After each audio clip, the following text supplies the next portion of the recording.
મારું નામ ચૌધરી પ્રકાશકુમાર રણદાભાઈ, ગામ ખોડા, તાલુકો કાંકરેજ, જિલ્લો બનાસકાંઠા.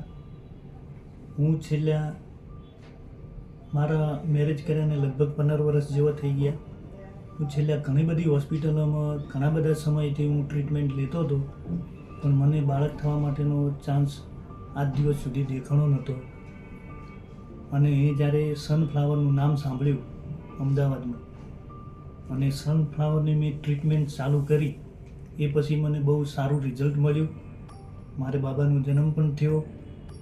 એ બદલ હું સનફ્લાવરને તો ખૂબ ખૂબ થેન્ક યુ કહું છું અને ખૂબ આભાર વ્યક્ત કરું છું સાહેબશ્રીનો, જે હું ઘણા બધા સમયથી અલગ અલગ હોસ્પિટલોમાં ઘણી બધી સારવાર લીધી, પણ મને કોઈ ચાન્સ ન મળ્યો. અને અહીંયા અમદાવાદ સનફ્લાવરમાં મારું કામ થયું. એ બહુ બહુ ધન્યવાદ સાહેબશ્રી. બધી દવાખાને ફર્યા પણ છે રિઝલ્ટ મળ્યું નહીં. પછી આ સનફ્લાવરમાં આવ્યા એટલે મને એમ કે બાબુ આવ્યો એટલે ખૂબ સનફ્લાવરને બધા સ્ટાફની સાહેબની ખૂબ અભિનંદન.